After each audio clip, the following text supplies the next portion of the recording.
Thanks for joining us for News on WhatsApp Caribbean for Tuesday, March 17th, 2015. I'm Deanza Roberts. Looking at the headlines, Dominican Republic consulates reopened 2 weeks after attacks in Haiti. The High Command of the St. Lucia Police Force speaks on CARICOM impacts probe and 7 prisoners on the run in Jamaica. In sports, NFL player pledged to local primary schools through Sandals Foundation. We'll be back with these and other developments after the break. Hey, check it out. When it gets cold, feels like the end. There's no place to go, you know I won't give in. No, I won't give in. Keep holding on, 'cause you know we'll make it through, we'll make it. In the news, Dominican Republic's 5 consulates in Haiti will reopen fully today, 2 weeks after the attacks by mobs of Haitians in that country. The Dominican Foreign Ministry also announced the return of Dominican ambassador to Port-au-Prince 1 week after he was recalled amid tension between the countries that share Hispaniola. In a statement issued on Sunday, commercial attaché in that country, Hector Paso Varquez, said that Foreign Minister Andres Navarro ordered the reopening of the consulates with normal schedule. The Dominican government temporarily shuttered its consulates on March 4th on attacks unleashed by Haitians, including the tearing down and torching of Dominican flag at the consulate in Port-au-Prince. The High Command of the Royal St. Lucia Police Force has broken their silence on the CARICOM impacts probe. Acting Police Commissioner Errol Alexander says the force has been deeply touched by the Prime Minister's March 8th revelation, which alleges corruption and misconduct within the ranks of the St. Lucia Police Force. At a press conference held recently, the issue was addressed. We all are human beings, and psychologically, coming out of the address, you know we have feelings also. So it will always have a certain amount of effect on our motivation.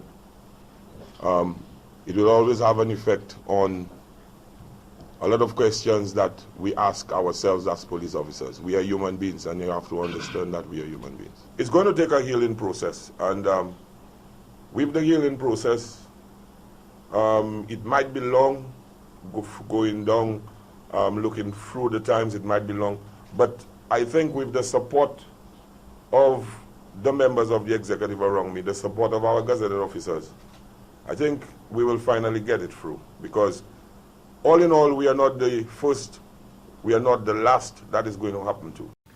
The voice of Acting Police Commissioner of the Royal St. Lucia Police Force, Errol Alexander.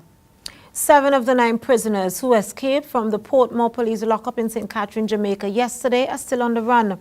Reports are that about 4 a.m. a check of the facility was done and 9 prisoners were missing from their respective cells. 2 have since been recaptured. 5 of the 6 are facing murder charges. Other charges include robbery with aggravation and breaches of the Child Care and Protection Act, robbery with aggravation and illegal possession of firearm. The police are asking anyone with information that can lead to the recapture of the men to contact them immediately. Finally, news out of Trinidad. Sheldon Henville, husband of murdered journalist Marcia Henville, who's charged with her murder, will spend another 14 days at St. Anne's. His attorney, Fareed Ali, told the court the mental hospital wants more time to evaluate him. Sheldon Henville appeared before Tunapuna Magistrate Gillian David Scotland on Monday morning, wearing the same blue and white track pants he did on his last appearance on March 3rd. His left arm is still heavily bandaged. His attorney, Fareed Ali, told the court his client needed more time at St. Anne's to be evaluated. The matter lasted less than 5 minutes. As Henville left the courtroom, he turned and waved to a family member in the public gallery. His attorney says he's still worried about the mental health of his client. He's not in the best state of mind at this stage. There's a lot of frustration. Today marks, some 52 days since the alleged incident, and he has been in custody since. Ali says the nurses at St. Anne's are not trained to deal with the burns that his client sustained. However, he understands that being transferred to a burns unit would require additional police resources. But he says the staff at St. Anne's are doing the best they can. Henville will reappear in court again on March 30th. He is charged with the January 24th murder of his wife Marcia Henville. He's also charged with maliciously setting fire to a dwelling. That report from Kejon Haynes of TV6. Wrapping up news. Up next, to look at sports.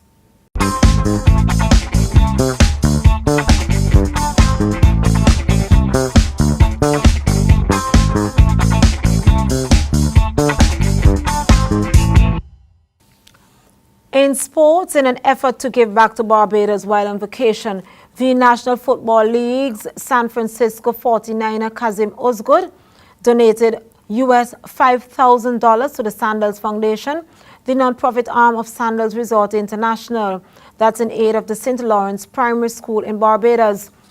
Osgood, who was staying at Sandals Barbados, paid a visit to the school recently where he met with the students, senior staff members and Principal Joycelyn Bryan. He said he made the donation because of the love he has for children, and he thought the heartfelt gesture would benefit the students of the school. The Sandals Foundation will work with the school to determine how the funds will be used to benefit the students. Meanwhile, the school's principal noted that the school has seen benefits since its partnership was established with the Sandals Foundation. That was a look at sports. A recap of your headlines up next.